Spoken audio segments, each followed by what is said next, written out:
begin with, I request Dr. Ramnath to please come on the dais.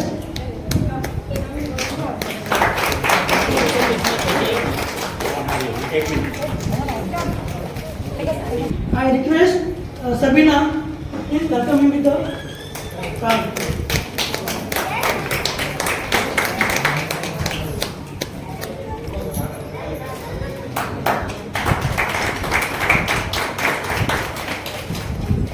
Next, I would like to welcome Mrs. Sarita Jawan, the President of our Youth Society from chapter. Please come on the dais. And request Raji Sahu to welcome us with the flag.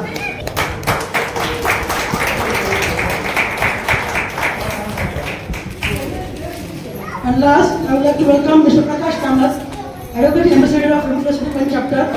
Please come on the dais. And request Krishna Kamale.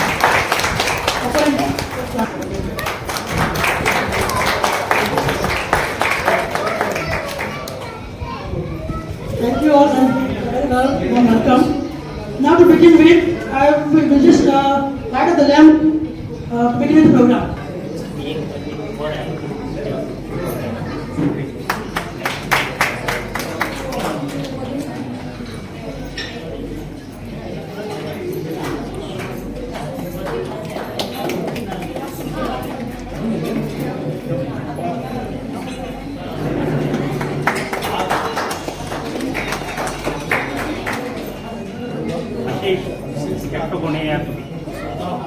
Kamdi आओ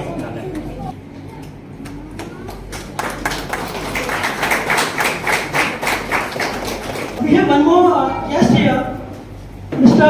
Abhishek Sharma. I just request Mr. Kauganka to give him one proud. 17th April, the global bleeding disorder community comes together to celebrate World Hemophilia Day. This year, the theme is equitable access for all, recognizing all bleeding disorder. The World Federation of Hemophilia vision of treatment for all aims for a world where everyone with inherited bleeding disorders has access to care. April, let's celebrate our community and continue working towards the world where everyone, whether they are hemophilia A or B, one rheumatism or anyone bleeding disorder, has access to. Guest doctor Nevrekar को इधर स्वागत करता हूँ। हमारी madam है Sarita Chauhan, doctor Gawde हैं और सभी इधर हमारे मेहमान और आप सब सोसाइटी के मेंबर्स, फैमिली, हमारे हेमोफीलिया लोगों की फैमिलीज, सबको मैं प्रणाम करता हूँ। हमारे हेमोफीलिया के डिसेबिलिटी जो है उसको ब्लड डिसेबिलिटी, ब्लड डिसऑर्डर कहते हैं। इसके लिए लोगों को मेडिसिन मिलने के लिए मराठी कळले तुमका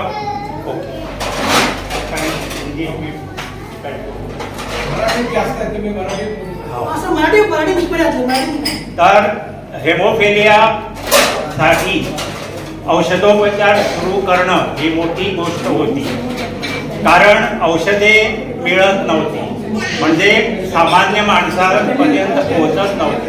त्यावेळी एक अशी व्यक्ती देशामध्ये उभी राहिली ज्यांचं नाव अशोक वर्मा, हे फाउंडर हेमोफिलिया देशामध्ये मेडिसिन पोहोचण्यासाठी जे प्रयत्न आज चालत आहेत त्याची जी पाया घातला ते फाउंडर, त्यांचे इकडे आपण फोटो लावलेला आहे।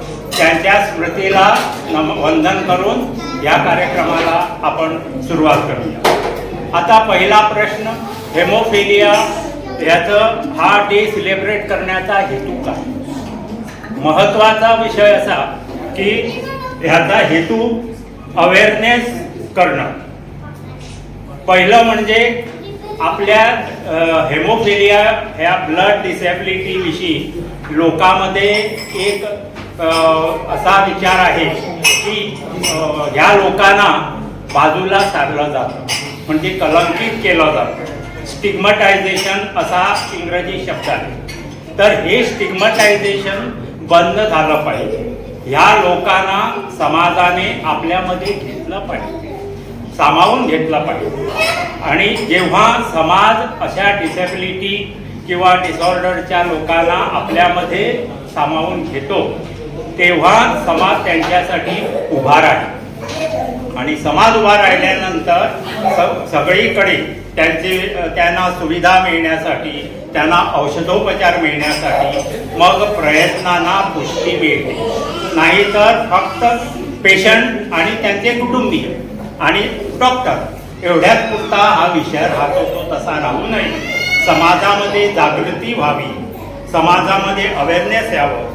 आणि ह्या विषयामध्ये ह्या वर्षी आता आपले सागर नाईकने सांगितलं की इक्विटेबल मेडिकेशन म्हणजे सगळ्यांना एका याच्यावर म्हणजे भेदभाव न करता त्यांना हे औषधोपचार पोचला पाहिजे. हा औषधोपचार स्वस्त असत नाही, हा खूप महाग असतो. वैयक्तिकपणे कुणालाही ते शक्य नाही. तर हा औषधोपचार सरकारतर्फे चालवला जातो. आपल्या देशात हेमोफिलियाविषयी विचार केल्यास आजच्या घडीला HFI मध्ये रजिस्टर केलेले पेशंट, नोंद झालेले पेशंट 28,600च्या वर आहे. त्याचा अर्थ असा नव्हे देशात एवढेच पेशंट आहेत तर आपल्यामध्ये अवेअरनेस नाही. डॉक्टरकडे सुद्धा, सामान्य डॉक्टरकडे जेव्हा तुम्ही जाता तेव्हा त्या डॉक्टरना ही माहिती असेलच असं नाही, किंवा असली तरी ते तुम्हाला त्यांना घेऊन पुढे जा असं सांगतील असं नाही. हे अवेअरनेस समाजामध्ये जितक्या लवकर होईल तितक्या लवकर असे पेशंट या फॅसिलिटीमध्ये जातील आणि औषधोपचार घेतील. त्यासाठी आजचा दिवस हा खूप महत्त्वाचा आहे. आता हे अवेअरनेस, आता मी सांगितल्याप्रमाणे डिसेबिलिटी किंवा हे ब्लड डिसऑर्डर ही आहे ही समजल्यानंतर किती लोक पुढे जाणार, तर ते डायग्नोज केलं पाहिजे, जाऊन त्याची तपासणी केली पाहिजे, चिकित्सा केली पाहिजे. आहेच की नाही, कुणाला दात काढताना रक्तस्राव थांबत नाही काही औषध घेतलं आणि थांबेल तो, असं नाही. ते पुढे गेलं पाहिजे, त्याची चिकित्सा झाली पाहिजे. तसंच कुणाला महिलांना पाळी जाताना पाळीच्या वेळी जास्ती रक्तस्राव होतो तर त्याची चिकित्सा झाली पाहिजे. हे होण्यासाठी हे अवेअरनेस म्हणजे जागृती समाजामध्ये खूप महत्त्वाची आहे. आणि आता मी सांगितल्याप्रमाणे हे अवेअरनेस झाल्यानंतर आता हेमोफिलियाच्या बाबतीत काय आहे, ती आईकडनं पुढे जाते, बरोबर. आपण डायबिटीस म्हणतो तो वडील किंवा आई अशा सगळ्याकडनं जातो, पण इकडे फ्रॉम मदर्स साईड, त्यामुळं स्टिग्मटायझेशन जास्ती होतं. अरे तिला हे आहे, त्यांच्याकडे लग्नाचं वगैरे हे करू नका, अशा पद्धतीचे गोष्टी पुढे येतात. ह्याला स्टिग्मटायझेशन म्हणतात. ह्या लोकांना एक्सक्लुजन, बाजूला काढणं म्हणतात. ते होऊ नये त्यासाठी हे अवेअरनेस समाजामध्ये आणि औषधानं ह्या गोष्टी कशा पद्धतीनं हे होऊ शकतात. आता सांगायची गोष्ट म्हणजे, महत्त्वाची गोष्ट म्हणजे आपल्या GMC मध्ये डॉक्टर नेवरेकरांच्या खाली सगळी आता ही आपली हेमोफिलिया ट्रीटमेंटची व्यवस्था झालेली आहे.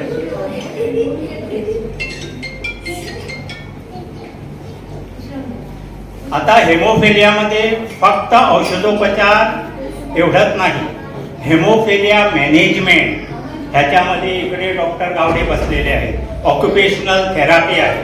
काही लोकांना डिसेबिलिटी येते, काही लोकांना हातापायांना अडचणी येतात, तर त्यांना व्यवस्थित व्यायाम पाहिजे, रेग्युलर ऑक्युपेशनल थेरपी पाहिजे, फिजिओथेरपी पाहिजे. ह्या गोष्टी औषधाबरोबरच झाल्या पाहिजे. आणि त्या होण्यासाठी महत्त्वाची गोष्ट काय, समज, फॅमिलीमध्ये हे अवेअरनेस. त्यासाठी आम्ही हा कार्यक्रम करत असतो.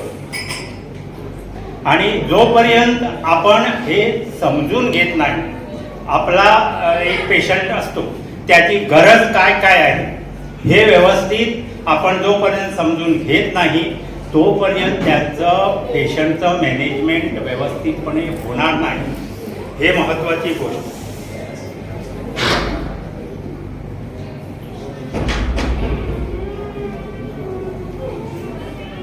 आणखी एक इकडे विषय मी म्हटलं की तुम्ही डॉक्टरकडे जेव्हा जाता, तुमच्या डॉक्टरकडे कुठेही, तेव्हा अशी गोष्ट असू शकेल की सगळ्याच डॉक्टरना हेमोफिलिया किंवा ब्लड रिलेटेड डिझेबिलिटीच्या बाबतीत माहिती सगळी असेल असं नाही.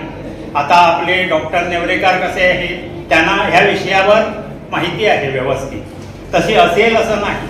त्यामुळे तुम्ही स्वतः जोपर्यंत आपल्या हेमोफिलियाविषयी जागृत राहणार नाही, तोपर्यंत तुम्ही डॉक्टरकडे गेलात तरी त्यांना व्यवस्थित प्रश्न विचारणे, त्यांच्याकडनं माहिती घेणे, त्यांच्याकडनं रेफरन्स घेऊन पुढे जाणे, ह्या गोष्टी घडणार नाही. त्यासाठीही हे अवेअरनेस खूप महत्त्वाचं असतं. आता ॲडव्होकसी अवेअरनेस झाल्यानंतर पुढचा विषय येतो तो म्हणजे ॲडव्होकसी. दर आपल्या देशामध्ये दर डिस्ट्रिक्ट हॉस्पिटलमध्ये हेमोफिलियाच्या फॅसिलिटी चालू झालेल्या आहेत. महाराष्ट्रासारख्या राज्यात आता सगळ्या डिस्ट्रिक्टमध्ये या सुरू झालेल्या आहेत. पण कशा पद्धतीनं होतं हे करायचं म्हणून सरकारनं केलं असं होतं. तेव्हा ॲडव्होकसी महत्त्वाची ठरते. जेव्हा सिंधुदुर्ग डिस्ट्रिक्टमध्ये ही फॅसिलिटी सुरू करण्यात आली त्यावेळी आम्ही काय केलं, आम्ही कुडाळ हॉस्पिटलमध्ये त्यांना सांगून त्यांच्याशी संपर्क साधून डॉक्टर नेवरेकरांना मुद्दाम एक दिवस नेलं तिकडे. त्या डॉक्टरना तेथील स्टाफ ह्यांना काहीच कल्पना नव्हती कुडाळमधलं हॉस्पिटल कसलं आहे. बाल आणि महिला म्हणजे गरोदर महिला येतात आणि त्यांच्या डिलिव्हरी वगैरे केल्या जातात. तर त्यांना एवढी ही हेमोफिलियाची कल्पना नव्हती, करायचं म्हणून एक स्थापन केलं. तर तिकडे व्यवस्थित हेमोफिलियासाठी फॅक्टर टाईमवर येतो का, पेशंटना व्यवस्थित ट्रीटमेंट मिळतं का, हे केव्हा व्यवस्थित सुरू झालं, डॉक्टर नेवरेकरांनी त्यांना गाईड केल्यानंतर. तर ह्यासाठी ॲडव्होकसी आपण ह्या विषयावर लावून धरलं पाहिजे. आता आपल्याकडे जी फॅसिलिटी आहे ती पुढं व्यवस्थित कशी होईल ते पण काम हे आजच्या दिवशी हे गोष्टी तुम्हाला मी मुद्दाम सांगतो. बहुतेक वेळेला लोकांना आपल्या हक्कांची जाणीव नसते. पेशंट असतात पण त्यांना माहीत नसतं की तुम्हाला अमुक अमुक गोष्टी फॅसिलिटीज मिळायला हव्या. ये हेमोफिलिया यानी खून का बीमारी है, रक्ताचा आजार और उसमें वो जो फैक्टर रहते हैं, हिंदी सबको आती है ना इधर, तो हिंदी में ही बात करेंगे, सबको आना चाहिए ना, नहीं तो क्या फायदा. उतनी ठीक नहीं है मेरी हिंदी, जो भी है वो काम चल जाएगा उसमें. तो जो फैक्टर हमारे शरीर में होते हैं रक्त क्लॉट करने के लिए, वो है फैक्टर 8 और 9. और ज़्यादातर लोगों को फैक्टर 8 कम रहता है उनके खून में और इसीलिए ब्लीडिंग हो जाता है. 3 तरह के टाइप्स के लोग होते हैं जिनको जो फैक्टर बहुत कम है, सीवियर, उसको सीवियर डेफिशिएंसी बोलते हैं, लेस देन 1% जो है वो वाले लोग ऐसे ही ब्लीड करते हैं विदाउट एनी ट्रॉमा, बिना कुछ मार के, बिना कुछ गिरे हुए, ऐसे ही उनको उनके शरीर में ब्लीडिंग हो जाता है. जैसे कि और सबसे इम्पोर्टेंट जॉइंट है ये घुटने, घुटनों में ब्लीडिंग होता है. इसी तरह से हाथ के जॉइंट्स, एल्बोज या शोल्डर में ब्लीडिंग होता है. बिना टकराए, बिना किसी मार लगे उनको ऐसे ही ब्लीडिंग होते है, जॉइंट सूजन होता है. इसी के साथ कभी कभी मसल में भी ब्लीडिंग हो सकता है जो इक्वली डेंजरस है. कभी कभी बाहर का मसल में होता है, कभी कभी अंदर का मसल में होता है, वो भी सब डेंजर है. तो फैक्टर 8 और फैक्टर 9, फैक्टर 8 बहुत कॉमन है, फैक्टर 9 उतना थोड़ा रेयर है. और इसके साथ ही और कभी फैक्टर्स के भी कमतरता हो सकती है, जैसे कि फैक्टर 7, फैक्टर 13, वो भी, पर वो बहुत गिने चुने लोग हैं, ज़्यादातर फैक्टर 8. और इसीलिए आपको ध्यान में रखना है कि आपको कौन सा फैक्टर डेफिशिएंट है. कभी कभी पेशेंट डॉक्टर के पास जाके बोलता है मुझे हीमोफीलिया है, तो क्या फैक्टर 8 या फैक्टर 9? फैक्टर 9 को जिसको डेफिशिएंट है उसको फैक्टर 8 देने से फायदा नहीं है. क्योंकि उनके शरीर में फैक्टर 8 है ही है। तो पहले तो सब पेशेंट को, बच्चे भी इधर हैं, उनको पता होना चाहिए कि अब हमारे शरीर में क्या डेफिशिएंट है, 8 या 9, ये पहले नोट डाउन करके रखो। इधर पूरा जानकारी होना चाहिए कि मुझे फैक्टर 8 डेफिशिएंसी है या 9 डेफिशिएंसी है, और कितना है, माइल्ड, मॉडरेट या सीवियर है।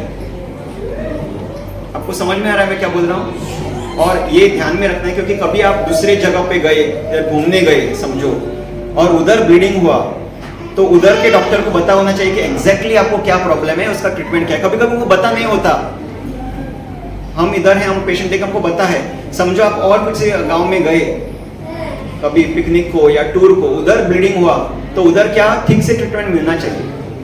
इसलिए पहले आपको ध्यान से बताना है, लिख के लेना चाहिए। आपका जो फाइल है वो आपको हमेशा आपके साथ रखना चाहिए। तो फैक्टर 8 और फैक्टर 9 मेन सिम्टम है जॉइंट में ब्लीडिंग, मैंने अभी दिखाया, और कभी कभी मुंह से जाता है, नाक से जाता है, पेशाब में खून जा सकता है, तो और जगह भी जा सकता है। तो हमेशा ध्यान रखना है कि कभी ब्लीडिंग, ब्रश करते वक्त ब्लीडिंग हो रहा है नहीं, या कभी स्वेलिंग हो रहा है नहीं जॉइंट में। स्वेलिंग होने से पहले और एक सिम्टम होता है, तो थोड़ा झुंझुनाहट होता है, आपको पता होगा। काफी लोगों को पता चलता है कि ब्लीडिंग होने वाला है, तो तुरंत आना चाहिए आपको फैक्टर लेने के लिए। रुकना नहीं चाहिए कि ब्लीडिंग होगा मतलब बहुत देर हो चुकी है। आपको ब्लीडिंग होने ही नहीं देना है, या अगर हुआ तो कम प्रमाण में होने देना है। यही आपका हमेशा ध्यान रखना चाहिए। समझो बच्चा स्कूल में है, तो आपको आपके टीचर्स को, मतलब बच्चा हमारा स्कूल में है, टीचर को पता होना चाहिए ना, हाँ या नहीं? टीचर को कैसे पता होगा? तो उनके जाकर बताना चाहिए कि हमारे स्टूडेंट को वो डेफिशिएंसी है, इसलिए कभी कभी वो स्टिक से मारते हैं, वैसा नहीं करना चाहिए। दूसरी बात, अगर स्कूल में अगर उनको ब्लीडिंग हो जाए, तुरंत अपने टीचर से बता के उन्हें आना चाहिए हॉस्पिटल में। अगर टीचर ने नहीं छोड़ा तो वो बच्चा उधर ही रहेगा 4-5 घंटे ब्लीडिंग लेके।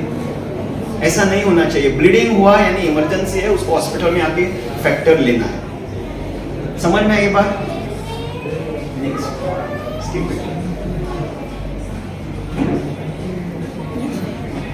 ये मामूली ब्लीडिंग है, जॉइंट में होता है, उसको आराम से ठीक कर सकते हैं। पर जो इससे ज्यादा ब्लीडिंग होता है, कभी कभी मसल में होता है या पेट के अंदर होता है, इधर आपको एडमिट ही होना है।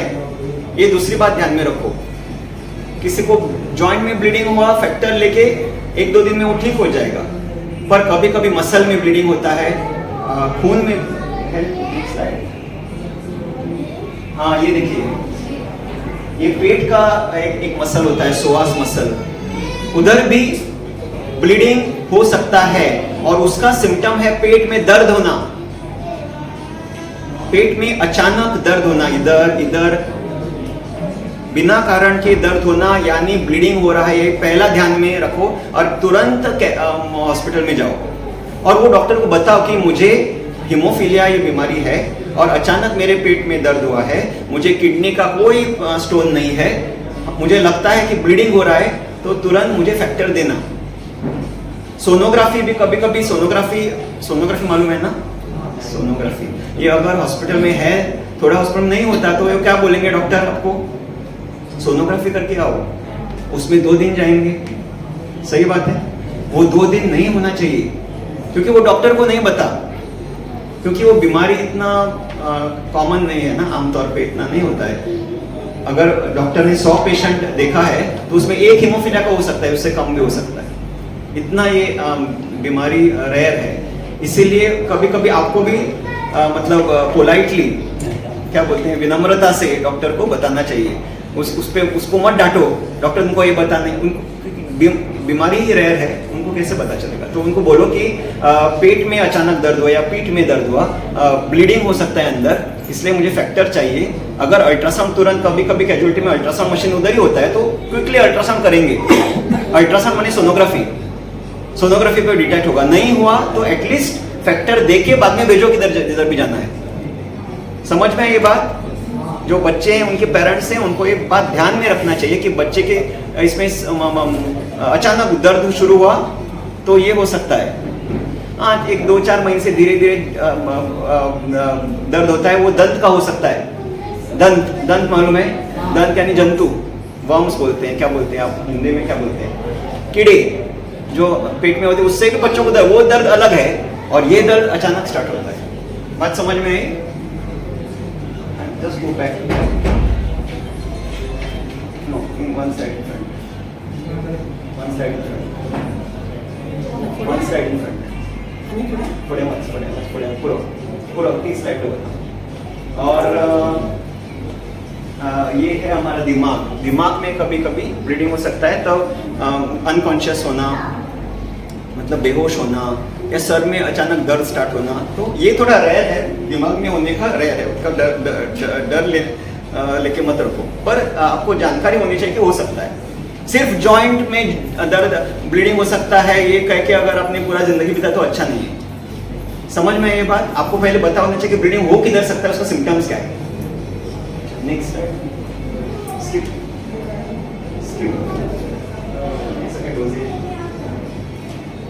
और दूसरी बात है कि एक्सरे अल्ट्रासाउंड करने में समय मत गवाओ। जल्दी से जल्दी फैक्टर ले लो, अगर जल्दी से जल्दी लिया तो फैक्टर कम समय में भी कम डोज में आपका काम चल सकता है। मानो घर में आग लगी है समझो, और आपने तुरंत आग बुझाई 1 मिनट में, तो एक कटोरी से भी आग बुझ सकती है अगर छोटा सा फायर है तो। पर अगर आपने 1 दिन लिया या 10 घंटा लिया तो क्या फायर ब्रिगेड बुलाना पड़ेगा? ऐसे ही फैक्टर का है, अगर जल्दी लिया, ब्लीडिंग होने में जल्दी लिया, फैक्टर कम फैक्टर से काम चलेगा, कम फैक्टर माने कम डोज से, और जॉइंट अच्छा रहेगा। डिले किया, मुझको आज काम है, कल जाएंगे डॉक्टर के पास, शाम को जाएंगे डॉक्टर के पास, तो उतना ब्लीडिंग ज़्यादा होगा, उतना डोज ज़्यादा लगेगा और डैमेज ज़्यादा होगा जॉइंट को। एक बार डैमेज हो गई तो हो गई। समझ में आया? ये भी एक पॉइंट है कि जल्दी आना के लिए। जो लोग गोवा में रहते हैं, जीएमसी जिनको क्लोज है, बच्चों का वार्ड सेपरेट है, 133 वार्ड, 33, 34, उधर डॉक्टर से मिलके फैक्टर ले सकते हैं। डॉक्टर लोरेन करके एक डॉक्टर है, वो इंचार्ज वो देखते हैं, अगर कुछ प्रॉब्लम है उनसे मिलिए। अगर आपका उम्र 14 साल से ज़्यादा है तो एडल्ट मानिए 144 वार्ड में कभी भी आ सकते हैं। आने के बाद उधर अपना फाइल दिखाइए, और इधर हमने सिस्टर को ट्रेन करके रखा है, उनका नाम सिस्टर अमीशा है, वो सब जानती है उनको वो फाइल दिखाइए। रात के समय वो नहीं होती, रात के समय डॉक्टर होते हैं उधर, उनको फाइल दिखा के फैक्टर आपको दिया जाएगा। अगर कुछ भी कठिनाई है गोवा के पेशेंट, आप अपनी सोसाइटी को कांटेक्ट कर सकते हैं और मुझे कांटेक्ट करेंगे। दूसरी बात मैं कहना चाहता हूँ कि देखिए, फिलहाल जीएमसी में कॉमन है ना वो वार्ड 144 जो वार्ड है, उधर हीमोफीलिया के पेशेंट भी आते हैं और नॉर्मल पेशेंट भी आते हैं, और हीमोफीलिया पेशेंट कभी कभी चल के आता है। सही बात है, तो डॉक्टर का ध्यान किधर जाएगा पहले? वो कोई मर सकता है, इसीलिए थोड़ा देरी हो सकती है। मतलब ऐसा मत सोचो कि आने के बाद तुरंत मिलेगा फैक्टर, कभी कभी देरी हो सकती है। कभी कभी वो डॉक्टर को क्लास अटेंड करना होता है, मीटिंग्स होता है, बहुत जरूरी मीटिंग्स होता है वो, तो थोड़ा बहुत डिले किधर भी हो सकता है। ये बात ध्यान में रखना है। कामड़ी साहब जानते हैं उधर भी क्या होता है।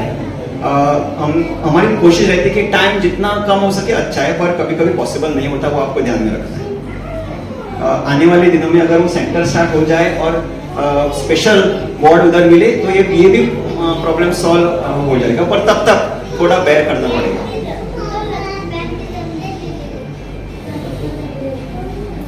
दूसरी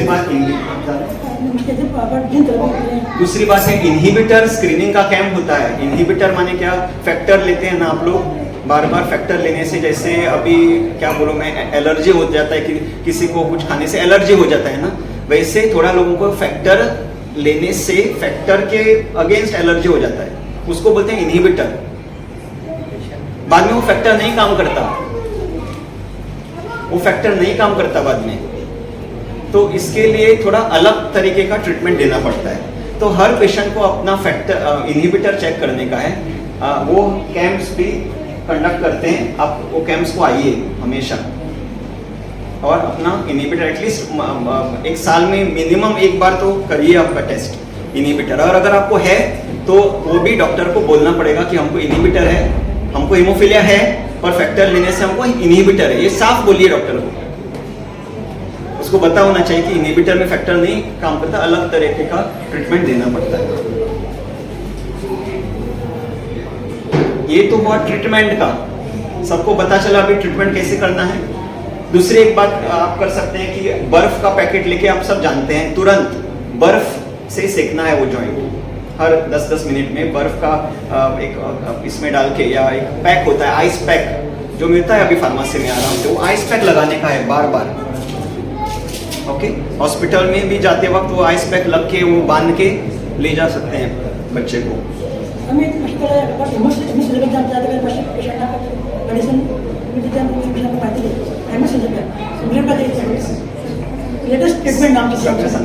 सो ये ट्रीटमेंट का हुआ, समझ में आपको। इसके साथ और 2 गोली होता है, मैं जस्ट बताता हूँ आपको। एक तो है हेमसिल और एक तो है ट्रेनारेस्ट। ये गोली थोड़ा रक्त को घट करने में मदद करता है। ये भी आपके घर में होना चाहिए। सिर्फ इसको जब पेशाब में ब्लीडिंग होता है तब नहीं लेना है, बाकी का हर इसमें ले सकते हैं कभी। दर्द के लिए सिंपल पेन किलर यूज करने का है, जैसे कि क्रोसिन, अल्ट्रासेट, यही यूज करने का है। स्ट्रॉन्ग पेन किलर नहीं यूज करने का है, क्योंकि उससे भी तकलीफ होती है। सिंपल पेन किलर कौन सा है? Crocin, Dolo 650, अल्ट्रासेट। ये सिंपल पेन किलर से तकलीफ नहीं होगा, पेन चला जाएगा, क्योंकि पेन भी घटाना है ना। सिर्फ फैक्टर एलिस काम नहीं बनेगा, पेन भी है, पेन कम करते हैं। पेन मतलब दर्द कम करना चाहिए ना, तो दर्द करने के लिए क्रोसिन या अल्ट्रासेट, ये गोलियां हैं। वो आपके घर में थोड़ा स्टॉक होना चाहिए इमरजेंसी में। ये तो है ट्रीटमेंट के बारे में। अभी ब्लीडिंग नहीं होने को देना है, उसको बोलते हैं प्रोफाइलैक्सिस। माने जिन लोगों को बार बार ब्लीडिंग होता है, बार बार मतलब हफ्ते में 2 बार, ऐसा लोगों को ब्लीडिंग के लिए रुकना नहीं है, प्रोफाइलैक्सिस स्टार्ट करना है। प्रोफाइलैक्सिस माने क्या? हफ्ते में 2 बार ऐसे ही फैक्टर देते हैं, ब्लीडिंग है नहीं है, फैक्टर लेना है। समझ में आपको? जो जिसको अगर महीने में 1 बार है तो वो आके महीने में 1 बार फैक्टर ले सकता है, कोई प्रॉब्लम नहीं। उसको बोलते हैं ऑन डिमांड। डिमांड है तब फैक्टर लेगा वो आदमी। पर जिनको हफ्ते में 2 बार 3 बार ब्लीडिंग होता है, उनके लिए ट्रीटमेंट सिर्फ ट्रीटमेंट देके नहीं है, प्रोफाइलैक्सिस है। प्रोफाइलैक्सिस मतलब दवाई देके ब्लीडिंग नहीं होने को देना है। इसके 2 तरीके हैं। एक तो फैक्टर ऐसे ही दे दो हफ्ते में 2 बार, सोमवार को, गुरुवार को, या मंगलवार को, शुक्रवार को, 2 दिन हॉस्पिटल में आने का, फैक्टर लेने का, घर जाने का। समझ में है? उससे ब्लीडिंग होएगा ही नहीं, या हुआ तो कम होएगा, जॉइंट अच्छा रहेगा। ये फैसिलिटी गोवा में है, हमने स्टार्ट किया है थोड़े पेशेंट को। ये भी अच्छी तरीके से चल रहा है। आपके दूसरे सेंटर में जैसे कि कुडाल है या सावंतवाड़ी है या कर्नाटका में जो सेंटर है, उधर ही फैसिलिटी स्टार्ट, क्योंकि वो सस्ता है, बहुत सस्ता है। क्योंकि फैक्टर तो अभी गवर्नमेंट में उसने कॉस्ट कम किया है, उसका सस्ता हो गया है, तो वो फैसिलिटी होना चाहिए प्रोफाइलैक्सिस का हर जगह। ओके, दूसरा फैसिलिटी जो है वो सिर्फ गोवा में हम फिलहाल है, वो है हेमलिब्रा। वो एक नया इंजेक्शन आता है जो डायरेक्टली सबक्यूटेनियस ले सकते हैं, मतलब चमड़ी के नीचे जाता है वो, जैसे इंसुलिन देते हैं ना डायबिटीज के लिए, ऐसा एक नया ट्रीटमेंट आया है, हेमलिब्रा उसे कहते हैं। वो कभी कभी हफ्ते में, मतलब महीने में 2 बार या कभी कभी 3 हफ्तों में 1 बार भी लिया तो उससे काम चल जाता है। वो भी फैसिलिटी हमारे इसमें स्टार्ट किया है गोवा में। वो बहुत महंगा है, पर गोवा का गवर्नमेंट फिलहाल गोवा के पेशेंट के लिए वो दे रहा है। वो भी हमने थोड़े लोगों के लिए स्टार्ट किया है, पर पूरे भारत में वो थेरेपी नहीं दे सकते, क्योंकि बहुत एक इंजेक्शन को 2-3 लाख पड़ता है। पर आने वाले समय में शायद कॉस्ट उनका कम होगा, तो ज़्यादा से ज़्यादा पेशेंट को हम वो दे सकेंगे। तो वो भी आपको ध्यान रखें, जिसको ब्लीडिंग ज़्यादा होता है, जिसको इनहिबिटर है, ब्लीडिंग होता है, उनके लिए हमने वो रिजर्व रखा है फिलहाल। सबको नहीं दे सकते फिलहाल। समझ में आया? और क्या कहना है? ओके, बिफोर दैट और एक बात मैं बताता हूँ। जो फैक्टर लेते हैं, कभी कभी उनको हेपेटाइटिस बी और हेपेटाइटिस सी, ये 2 जंतु है जो फैक्टर के मार्फत आपका शरीर में जाने का संभावना है। क्योंकि 2 तरह का फैक्टर होता है, रिकॉम्बिनेंट और प्लाज्मा डेराइव्ड। हमारे हॉस्पिटल में अभी रिकॉम्बिनेंट ही है, पर बाकी के जो स्टेट्स हैं कुडार में शायद उधर आपको चेक करना पड़ेगा रिकॉम्बिनेंट है या प्लाज्मा डिराइव्ड है। और प्लाज्मा डिराइव्ड में हेपेटाइटिस बी और सी ये लीवर का वायरस है जो आपके शरीर में जा सकता है। और पहले के ज़माने में ये किसी को हुआ तो उसको बहुत पैसा खर्च करना पड़ता था ये इसका इलाज करने के लिए। समझ में आया ना? ये है एक बीमारी है, ये हेमोफीलिया। दूसरा बीमारी पकड़ लिया वो हेपेटाइटिस। हेपेटाइटिस माने लिवर का इन्फेक्शन। उसको ठीक करने में पहले लोगों को 1 लाख 2 लाख का खर्चा आता था, और वो खर्चा करने के बाद भी वो ट्रीटमेंट नहीं होता था, उसका वापस आता था, तो पैसे गए पानी में। अभी अच्छी बात है कि दोनों का ट्रीटमेंट है और फ्री है। हेपेटाइटिस बी का भी है और सी का। और सी का ट्रीटमेंट इंजेक्शन नहीं है, गोली है। 3 महीना लोग हेपेटाइटिस सी भी चला जाता है, और ये भी फ्री है जीएमसी में। उसको एक सेंटर ही हमने ओपन किया है, वायरल हेपेटाइटिस सेंटर। 12 नंबर के ओपीडी जो मालूम है आपको किधर है? 12 नंबर का ओपीडी, मेडिसिन का ओपीडी मालूम है क्या आपको? उसके बगल में ही जिधर डायबिटीज का डॉक्टर बैठता है उधर एक बोर्ड लगा है नेशनल हेपेटाइटिस का। वो हेपेटाइटिस का जंतु को भी मारने के लिए दवाई फ्री है, और वो पूरा इंडिया में अवेलेबल है। और हेपेटाइटिस सी अगर किसी को हुआ कोई डरने का बात नहीं, कंप्लीट क्योर है। 3 महीना लेने के बाद 100% वो चला जाएगा, वो बीमारी आपके शरीर से। हेपेटाइटिस बी है, उसका ट्रीटमेंट लाइफ लॉन्ग लेना पड़ता है, तो वो भी फैसिलिटी है। ये भी मैं आपको बताना चाहता हूँ, जिनको है डरने का बात नाही आहे। तर माझा एकदम खारीचा वाटा आहे ते सर्वात आधी मी सांगतो, कारण जे आज आमचं सेंटर आहे डेडिकेटेड हेमोफिलिया सेंटर जे आम्ही सुरू केलं आहे, त्याच्यात हिमोफिलिया सोसायटीचे सगळे मेंबर्स गोव्याचे आणि मिस्टर प्रकाश कामत यांनी जे फाउंडेशन घालून दिलं त्याच्यावर हे सगळं चाललंय, आणि एकदम निस्वार्थ भावनेने त्यांनी अजूनपर्यंत जे काम केलं आहे, मी आधी म्हणतो त्यांच्यासाठी आधी we should have a clap, कारण असे लोक जर नसते तर हे कदाचित हे प्रोग्राम सुद्धा आज इकडे झाला नसतं, या आधी आहे। दुसरं म्हणजे मॅडम सविता ऑल्सो खूप कष्ट घेतले सगळ्यांनी या लोकांनी हे सेंटर स्टार्ट करण्यासाठी, आणि आम्हाला आशा आहे की थोड्या महिन्यात किंवा थोड्या वर्षात ह्याच्यापेक्षा जास्त बऱ्या पद्धतीने सेंटर चालणार आणि डेडिकेटेड फॅसिलिटी असणार, जिथे फक्त हिमोफिलियाचे पेशंट नाही, थॅलेसेमिया आणि थोडे दुर्मिळ आजार जे आहेत त्याचे उपचार कठीण आहे, या सर्वांसाठी एक स्पेशल वॉर्ड स्टार्ट करण्याचा आमचा विचार आहे, आणि त्याला यश मिळणार ही मला खात्री आहे। तर पुन्हा एकदा मी सर्वांचं आभार व्यक्त करतो, आणि जे जे काही मदत आमच्यापासून आपल्याला पाहिजे, महाराष्ट्राचे पेशंट इकडे असतील, थोडे कर्नाटकाचे असतील, थोडे दुसऱ्या गावचे असतील, मिस्टर साहू आहे इकडे, तर जे जे हेल्प तुम्हाला पाहिजे, कारण बाकीच्या स्टेटमध्ये आता मुंबई सारख्या शहरात सगळी व्यवस्था एकदम सुरळीत आहे, पण बाकीचे जे बॉर्डर एरियाज आहे आमचे, तर तिकडे पण असली फॅसिलिटी मिळायला पाहिजे। आणि एक आम्ही कुडाळमध्ये जाऊन एक थोडं ट्रेनिंग डॉक्टरांना करून हे स्टार्ट केलेली आहे, तर इतर जर तुम्हाला काही असं वाटतं की तिकडे आपण स्टार्ट करू शकतो, तर निश्चित आमच्या तऱ्हेने सगळं जे काही पॉसिबल आहे ते आम्ही करू। सगळे फॅक्टर्स गव्हर्नमेंट हॉस्पिटलमध्ये असायलाच पाहिजे, जिकडे जिकडे तुम्ही आहात तिकडच्या गव्हर्नमेंट हॉस्पिटलमध्ये फॅसिलिटी असायला पाहिजे, ॲटलिस्ट बेसिक फॅक्टर मिळण्याची। त्याच्यावरचं स्टेप जे आहे ते नंतर बघता येईल, पण ॲटलिस्ट बेसिक फॅक्टर थेरपी आणि फिजिओथेरपी ही अत्यंत महत्वाची गोष्ट आहे। सगळे लोक फक्त जॉईंट बद्दलच बोलतात, मसल बद्दल कोण बोलतो? जॉईंट इज डेफिनेटली इम्पॉर्टंट, सगळं खरं आहे, पण जे समजा तुमचे जॉईंट तुम्ही सारखे मसलला एक्सरसाइज मिळाला नाही तर काय फायदा? आणि मसल एक्सरसाइज करण्यासाठी एकदम इम्पॉर्टंट आहे फिजिओथेरपी, आणि ती एकदा करून होत नाही, तर वारंवार करावी लागते। फॅक्टर घेतल्यानंतर तुमचे फॅक्टरचे लेवल चालले, फिजिओथेरपी घ्यायची, हे मी सर्वांना सांगू इच्छितो। इकडे एकदा घेऊन चालणार नाही, किंवा 1 महिन्यातून 2 वेळा मला पाहिजे तेव्हा आले, फिजिओथेरपी घेतली आणि मी सारखं नाही। It has to be regular. कळतंय का काय म्हणतो ते? हिंदी में अगर बात करना है तो सिर्फ जॉइंट को नहीं देखना है, जॉइंट का ट्रीटमेंट है, पर मसल का जब, क्योंकि जॉइंट किधर है, मसल तो जॉइंट में अटैच होता है, जॉइंट के साथ मसल को अगर ठीक रखा तो चलने में और आगे आगे का जीवन में आपको बहुत बहुत फायदा होगा।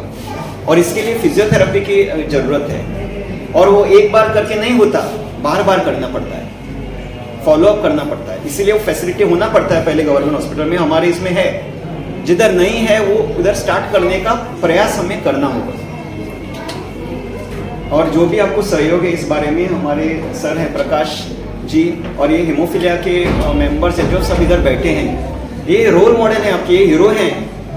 अभी IPL सब देखते हैं, और विराट कोहली और रोहित शर्मा को हम भगवान मानते हैं ना। इधर के बच्चों को पूछिए, वो भगवान नहीं, ये असल में जो बैठे हैं इधर, राजेश वर्टी, संतोष वाणी, इधर नायर बैठे हैं जो अभी परीक्षा में बहुत अच्छे मार्क लेके वो आगे अभी LLB करने वाले हैं, कौटनकर जी बैठे हैं, सागर है इधर, ये आपके हीरो हैं, ये भगवान है आपके, इनसे आप गाइडेंस ले लो और वो हमेशा आपको गाइडेंस देंगे। समझ में आया ना? जो भी इधर बच्चे हैं उनके लिए मैं कहता हूँ, उनके जो माता पिता हैं, पेरेंट्स, वेल विशर जो इधर बैठे हैं, ये लोग जो हैं उनसे आप गाइडेंस ले लो। मुझसे बहुत ज़्यादा इसमें उनसे गाइडेंस लेना है पेशेंट के लिए कि क्या करना है, फिजियोथेरेपी कैसे लेनी है, क्या करना है क्या नहीं करना है। स्विमिंग बहुत अच्छा एक्सरसाइज है इन बच्चों के लिए। सोसाइटी के लिए कि आपके लिए बहुत अच्छे से इनिशिएटिव ले रहे हैं कि आपको फैक्टर मिले या आपको अच्छी फैसिलिटी मिले, तो उनके लिए भी मैं धन्यवाद कहता हूँ कि आप तुमने मुझे इधर बुलाया, प्रकाश कामत के लिए, सरिता मैडम और सब मेंबर के लिए। तो अभी इससे पहले हमने सुना कि हमारे डॉक्टर रामदास सर ने आपको बताया कि गोवा मेडिकल कॉलेज में हमारे यहाँ सब फैसिलिटी अच्छे से अभी चालू हो गई है और भी अच्छे से हम करेंगे। तो आपको अभी सब पता चला कि ब्लीडिंग हुआ तो फैक्टर लेना ज़रूरी है, और उसके बाद मेडिकेशंस, टैबलेट्स लेना है। पर ब्लीडिंग होने के बाद उसके बाद टैबलेट लिया और फैक्टर लेने के बाद बस उधर से आपके जॉइंट या आपकी मसल ब्लीड जो हुआ है वो इम्प्रूव नहीं होंगे, ठीक है? क्योंकि अभी हम एक सब इंडिविजुअल है कि हम हमारे लिए जब कैसे है कि हम सबको अपना काम करना पड़ता है, जैसे एक्टिविटीज करना पड़ता है, कपड़ा डालना या काम पे जाना है, स्कूल में जाना है, तो ब्लीडिंग होने के बाद ये सब जॉइंट की वजह से आपको सब काम ये रेस्ट्रिक्ट हो जाता है। आप स्कूल नहीं जा पाते, काम पे नहीं जा सकते, अपना खुद का काम नहीं कर पाते। इसलिए आज हम ऑक्यूपेशनल थेरेपी टीम आए हैं इधर, तो मैं आपके लिए मेरी तरफ से बताऊंगा कि हीमोफीलिया के लिए क्या ट्रीटमेंट रहेगा, और मेरी टीम दिलकुश रहेंगे, डॉक्टर दिलकुश, सुजाता और भी हमारे टीम मेंबर्स हैं, वो भी आपके लिए बताएंगे कि ब्लीडिंग हुआ और ब्लीडिंग होने पहले क्या करना है, ब्लीडिंग नहीं होना चाहिए, इसलिए आप कौन सा एक्सरसाइज कर सकते हैं, ये भी आपको हम बताएंगे। तो अभी आपके लिए ऑलरेडी पता चला कि हीमोफीलिया मतलब क्या है, पर ब्रीफली मैं बताऊंगा कि हीमोफीलिया ये ऐसा है कि हम जब ब्लीडिंग होता है, कभी इंजरी हुआ, ब्लीडिंग हुआ, तो नॉर्मल पर्सन में क्या होता है कि वो ब्लीडिंग होके इमीडिएटली वो क्लॉट होके वो हील हो जाता है। पर हीमोफीलिया जो रहता है उनमें क्या होता है कि ब्लीडिंग होने के बाद वो क्लॉटिंग फैक्टर के ना होने के कारण ब्लीडिंग और हो जाता है, कंटिन्यूस रह जाता है, और बाद में उधर जॉइंट में स्वेलिंग आ जाती है, वो ब्लड उधर ही रह जाता है, बाद में जॉइंट स्टिफ हो जाता है। ओके, एंड कॉमन प्रॉब्लम क्या होता है कि स्टार्ट होता है कि पेन एक कॉमनेस रहता है, बाद में बहुत स्वेलिंग हो जाती है जॉइंट में, इन्फ्लामेशन मतलब बहुत जो जॉइंट एरिया रहता है वो बहुत वार्म हो जाता है, बाद में इसकी वजह से हमारी रेंज जो जॉइंट के मूवमेंट होते हैं वो रेस्ट्रिक्ट हो जाते हैं, बाद में उसकी जो सराउंडिंग मसल रहते हैं वो भी वीक हो जाते हैं। उसके बाद जॉइंट स्टिफ हो जाते हैं, इसलिए उसके बाद जॉइंट और मसल स्टिफ होने के बाद पूरा आपके लिए चलने के लिए प्रॉब्लम हो जाएगा, मतलब वो गेट जो वॉकिंग के लिए बहुत डिफिकल्टी हो जाएगी।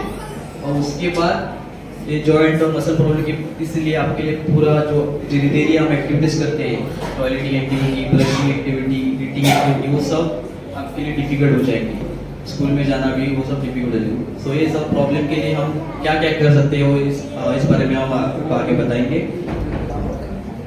और देखने के लिए ये हमारे कॉमनेस्ट जॉइंट जो इन्वॉल्व रहते हैं, ताकि shoulder joint, elbow joint, wrist joint और हमारे लेग पैर में कॉमनेस्ट मतलब नी जॉइंट रहते हैं। नी जॉइंट एक कॉमनेस्ट ब्रीड है, हिप जॉइंट एक कॉमनेस्ट रहता है और एंकल भी। और ऐसे मसल जो कॉमनेस्ट मसल ब्रीड रहते हैं वो बाइसेप्स है, बाद में हमारे जो इधर एल्बो के पास रहते हैं वो बाइसेप्स कॉमन ब्रीड है, बाद में क्वाड्रिसेप्स, हैमस्ट्रिंग का और इलियोपस जो ब्रीड में बहुत देखे कि कॉमनेस्ट दिखाई देती है। तो इस जो मैं आपको अलग से भी बताऊंगा कि जॉइंट में जब ब्लीड होते हैं क्या कौन सा एक्सरसाइज करेंगे और जब मसल में भी रहते हैं तब कौन सा एक्सरसाइज और एक्टिविटी आपको करना है। ओके, और ये ऑलरेडी आपको मैं पता है कि जब ये सब हीमोफिलिया ब्लीडिंग हो जाते हैं जॉइंट स्टिफनेस की वजह से और सब ये पहले मतलब हमारे बॉडी के फंक्शन के लिए अफेक्ट हो जाते हो, मतलब जॉइंट मसल के लिए। इसकी वजह से क्या होता है कि हम एक्टिविटी नहीं कर पाते, जैसे ईटिंग करना है, एल्बो में ब्लीड हो गया तो ईटिंग टास्क हमारा डिफिकल्ट हो जाएगी, ब्रशिंग भी हम नहीं कर पाएंगे। यस, तो इसी की वजह से हमारा पार्टिसिपेशन मतलब हम वापस स्कूल नहीं जा पाएंगे या एक्टिविटीज। और थोड़ी मैं ऑक्यूपेशनल थेरेपी के बारे में आपको बताना चाहूँगा कि ऑक्यूपेशनल थेरेपी जो हम वो आपके लिए किस तरह से हेल्प करेंगे। तो हमारा मेन मोटो हमारा है कि आपको सबको इंडिपेंडेंट करना है, ताकि आपके all activities of daily living में या बच्चों के लिए हो प्ले टीचर वो अपने खेलने में कैसे वापस जा सकता है और स्कूल में वापस कैसे जाएंगे, काम में कैसे जाएंगे, इसके लिए हम क्या क्या करेंगे, ये सब हम हेल्प करते हैं ऑक्यूपेशनल थेरेपी। और हमारा मेन काम है कि आपके लिए एक इंडिविजुअल प्रोग्राम तैयार करेंगे कि एक बच्चे के लिए क्या क्या इम्पोर्टेंट है, स्कूल जाना और भी खेलने जाना है, ये सब नोट डाउन करके उसके लिए हम स्पेशल प्रोग्राम बना के उनको देंगे, उन प्रोग्राम या और हमारे जेयूसी में हम उनको प्रोग्राम देंगे कि थेरेपी करके आपको रिटर्न टू आपकी डेली लिविंग कैसे जाना है। और ये कॉमनेस्ट पॉइंट्स है जो हमारे लिए इम्पोर्टेंट है एज अ हीमोफिलिया, कि हम बोलते हैं कि no factor no problem.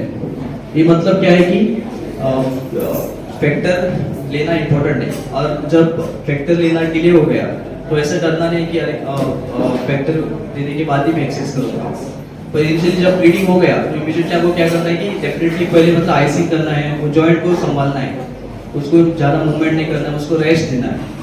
Okay, तो डरना नहीं है कि फैक्टर नहीं आ रहा बाबा ब्लीडिंग ज़्यादा होगा, नहीं, उसको हम आइसिंग करके या उसको रेस्ट देके मूवमेंट ना करें तो वो जॉइंट भी ठीक होगा और बाद में फैक्टर ले सकते हैं आप। स्लो एंड स्टेडी, तो ऐसे ये हमें अब देखते हैं कि हमारे यहाँ पे अभी यंग बच्चे हैं, सब यंग बच्चे बैठे हैं इधर, एडल्ट है 18 साल की, उनका क्या रहता है मेरे में कि अगर हम जिम में ज्वाइन हो गए और थोड़ा फार हमारा भी जॉइंट अच्छा ब्लीड नहीं हुआ, 1-2 हफ्ता हो गया, तो क्या करते कि चलो हम स्ट्रेनस एक्टिविटी करेंगे या हम एक्सरसाइज वेरी फास्ट करेंगे, नहीं, तभी भी आपको एक्सरसाइज जो है एक्टिविटीज दी है और कुछ भी आप एक्टिविटी कर रहे हो स्लो स्टेडीली करना है, ठीक है, ये याद रखना है। तीसरा पॉइंट मतलब डोंट अंडरस्टिमेट आइसोमेट्रिक एक्सरसाइज। ये आइसोमेट्रिक एक्सरसाइज मतलब ये मैं बताऊंगा इसी तरह से, ये हमारा जो मूवमेंट करते हो आइसोमेट्रिक नहीं। अगर जॉइंट ब्लीड हो गया, ब्लीड है तो मूवमेंट नहीं कर सकते, पर हम मसल को स्ट्रेट रख सकते हैं। तो हमको क्या करना है कि मसल मूवमेंट ना करे, मसल को टाइट करना है, लूज करना है, टाइट करना है, लूज करना है। उसके कारण क्या होगा कि आपके मसल वीक नहीं होंगे, ठीक है, तो इसका इम्पोर्टेंट। और आपके लिए डेमो चाहिए तो हम जरूर दिखाएंगे, और किसी को भी डाउट है तो हम आगे बता सकते हैं। तो और एक पॉइंट है कि नो गेन नो पेन, ये भी हमारे लिए ब्रेन में रहता है कि पेन है तो हम ठीक हो जाएंगे, नहीं, जब हीमोफिलिया है हमको जब भी पेन है तो इमीडिएटली हमको उसको डॉक्टर के पास जाना है और इमीडिएटली उसको सबसाइड करना है। पेन है तो नहीं, थोड़ा पेन है इससे हम चलो और एक्टिविटी करेंगे, ऐसा नहीं है। और हमारे लिए भी इम्पोर्टेंट है कि आपको पेन हुआ तो इमीडिएटली बताना है, क्योंकि अगर पेन हो आपने नहीं बताया तो आपने और मूवमेंट किया तो तब भी ब्लीडिंग हो सकते हैं। तो ये भी पॉइंट आपको याद रखना है। No gain no pain, each situation is unique, मतलब हर इंडिविजुअल के लिए डिफरेंट प्रोग्राम करेंगे एंड उनके लिए भी थेरेपी डिफरेंटली करेंगे। एक ही लड़के को थेरेपी नहीं देंगे। Use gravity, body weight and resistance to shock, मतलब ये क्या है कि अभी हम ऐसा नहीं कि क्लिनिक में आना है और कभी कभी सब बहुत दूर रहते हैं तो उनके लिए हम होम प्रोग्राम देंगे, क्योंकि अगेंस्ट ग्रेविटी मतलब आपको मूवमेंट अगेंस्ट ग्रेविटी मूवमेंट हो गया सबका, ये एलिमेंटिंग ग्रेविटी। सो कुछ भी घर पे एक्टिविटी हो, कुछ भी बच्चों के एक्टिविटी आप दे सकते हैं कि उनको बोलना कि ये स्टैक करो और ये एक्टिविटी इधर डालो और ये इक्विपमेंट इधर डालो। सो ये सब मूवमेंट जो करेंगे तो सब ये आपके मूवमेंट हेल्दी रहेंगे और ब्लीडिंग भी कम रहेगा। ओके, ऑल्सो आपको जो ब्लीड हुआ है वो उसी जॉइंट पे फोकस नहीं करना है, दूसरा भी जॉइंट पे फोकस भी रखना है, नहीं तो उस पर भी ब्लीड हो सकता है। और फिर कहीं फंक्शनल रिक्वायरमेंट, प्रोप्रियोसेप्शन, ये सब चाहिए। जब ब्लीड होता है तब क्या होता है, जॉइंट सेंस कम रहता है हमारे बारे में। तो जॉइंट सेंस कम रह गया तो आपको क्या होगा कि और उनको सेंस नहीं आएगा कि ब्लीडिंग कब हुआ है, कब सब दूर हो जाएगा। ओके, और एक पॉइंट है कि सबको जब ब्लीड होगा, कुछ भी होगा तो अपनी एक्टिविटी करना मत छोड़ो, सब एक्टिविटी आराम से सब करना चाहिए कि थोड़ा जॉइंट फंक्शन रहेगा। ओके, और ये हमारे ऑपरेशन थेरेपी मैनेजमेंट है आपके लिए, हीमोफिलिया के लिए, कि हम जब ब्लीडिंग होता है, कब इंजरी हुआ, तो ये हम सब थेरेपी आपको प्रोवाइड करते हैं। आइसिंग थेरेपी जब एक्यूट और जब स्वेलिंग रहती है, पेन रहते हैं तो आइसिंग थेरेपी देंगे। बाद में अल्ट्रासाउंड जो थेरेपी रहती है वो भी देंगे। तो हीलिंग आपका जॉइंट जो ब्लीड हुआ है, मसल ब्लीड हुआ है, उसके लिए वो फास्ट हीलिंग करने के लिए ये अल्ट्रासाउंड थेरेपी हम प्रोवाइड करते हैं।